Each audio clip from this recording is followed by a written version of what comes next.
जब अविनाश दमदम हवाई अड्डे पर उतरा तो रात हो चुकी थी। लंबे समय बाद अपने माता पिता और भाई से मिलने दिल्ली में एक बहुराष्ट्रीय कंपनी में नौकरी पाने की कल्पना से मन खुशी से नाच उठा। करीब 1 साल पहले जाने के बाद वह एक बार भी कोलकाता नहीं आ सके क्योंकि उन्हें ऑफिस से छुट्टी नहीं मिली।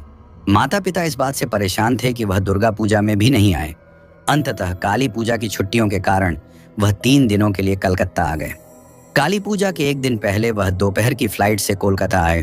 माता पिता बहुत खुश हुए और माता पिता को पहले से ही सब कुछ बताकर घर पर इंतजार करने लगे।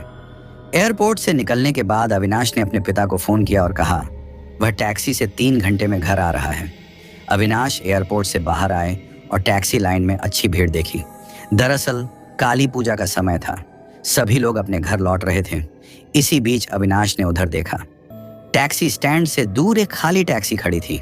शायद किसी यात्री का इंतजार कर रही थी। सिर पर टोपी लगाए एक बेहद खूबसूरत महिला ने पूछा, क्या आपने टैक्सी बुक की है?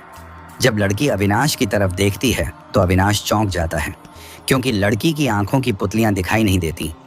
लड़की का शरीर बहुत सुंदर है लेकिन आंखों की पुतलियों के बारे में कुछ नहीं कहा जा सकता और उसके कपड़े भी बहुत पुराने हैं। लड़की ऊंची आवाज में कहती है, आज मैं अपनी कार पर किसी के चलने का इंतजार कर रही हूँ। मैं काफी देर से खड़ी हूँ लेकिन मेरी पुरानी कार पर कोई सवार नहीं हो रहा है। अविनाश को एक बार लगा कि लड़की का रवैया ठीक नहीं है, कार भी बहुत पुरानी लग रही है। तभी उसने कारों की कतार देखी। उस कतार में खड़े होकर घर लौटने में बहुत देर हो जाएगी। अपने माता पिता और भाई से मिलने का इंतजार न कर पाने के कारण उसने घर का पता बताया और उस कार में बैठ गया। जब लड़की ने सुना कि वह अपनी कार में जा रही है तो वह कुटिलता से मुस्कुराई, जैसे बहुत देर के इंतजार के बाद उसे कुछ मिल गया हो। अविनाश इस पर ज्यादा ध्यान न देते हुए कार में बैठ गया।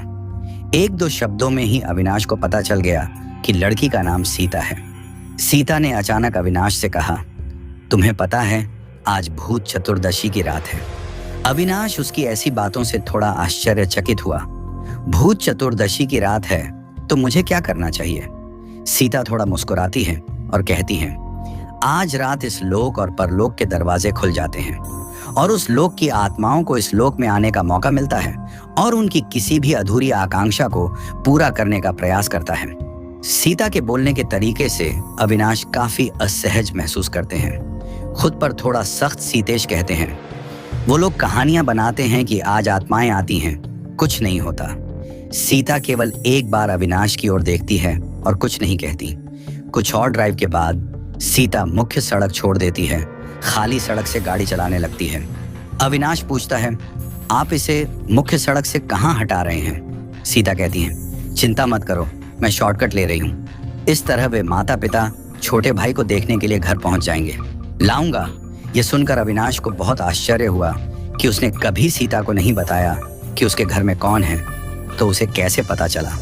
खुद को पढ़ते हुए उसने खुद को आश्वस्त किया कि शायद उसने बात करते समय घर के बारे में बात की थी और अब उसे याद नहीं है। कुछ देर तक कार चलने के बाद सीता एक घर के पास आई और कार रोककर बोली, बाबू थोड़ी देर कार में बैठो, मैं घर से आ रही हूँ। यह कहकर सीता घर के अंदर चली गई। कार में बैठे अविनाश ने देखा कि सीता का घर छोटा लेकिन बहुत सुंदर है। काली पूजा के अवसर पर बाहर ट्यूनी लाइट और छोटे छोटे दीपक जल रहे थे। अविनाश ने एक और बात नोटिस की कि सीता के घर के सभी दरवाजे और खिड़कियां खुली हैं, लेकिन घर से कोई आवाज नहीं आ रही है। अविनाश ने सीता के घर के अंदर जाने का फैसला किया और देखा कि वह अभी भी क्यों नहीं आ रही है। गाड़ी से उतरकर अविनाश ने इधर उधर देखा तो सीता के घर के आसपास कोई घर नहीं था, केवल बड़े बड़े पेड़ और एक बूचड़खाना था। सीता का नाम पुकारते हुए अविनाश ने घर में प्रवेश किया। घर में प्रवेश करते ही अविनाश हैरान हो गया।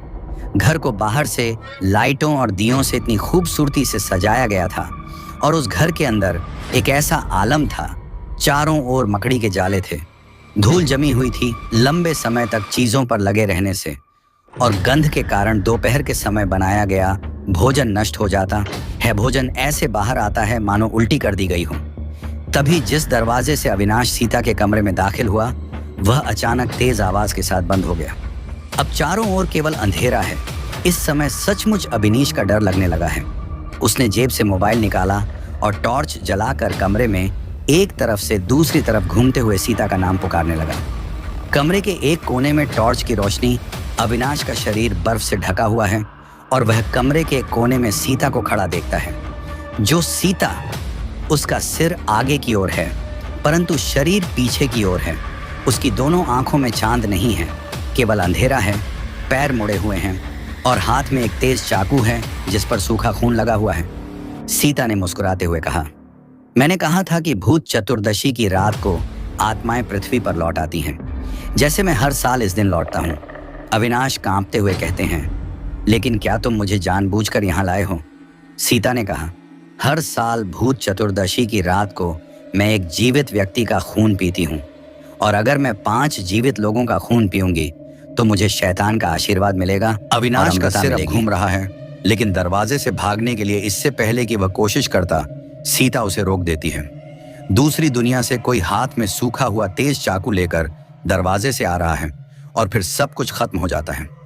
पूरी रात घर न लौटने पर अविनाश के माता पिता ने पुलिस को सूचित किया। उसके मोबाइल फोन के अंतिम स्थान का पता लगाया और पुराने टूटे हुए सीता के घर पहुंचे, जहां अविनाश का रक्तहीन क्षत विक्षत शरीर मिला जिसका गला कटा हुआ था।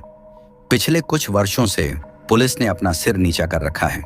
इस समय इस घर में प्रत्येक व्यक्ति के रक्तहीन शव पाए गए थे। यह घर सीता नाम की एक खूबसूरत लड़की ड्राइवर का था, जिसकी कुछ वर्ष पहले एक कार दुर्घटना में मृत्यु हो गई और तब से घर खाली है। लेकिन इस वक्त लाशें यहाँ कैसे आ जाती हैं, ये कोई नहीं समझ पाता। दोस्तों, अगर आप भूत चतुर्दशी का दूसरा पार्ट देखना चाहते हैं तो लाइक, कमेंट और सब्सक्राइब करें।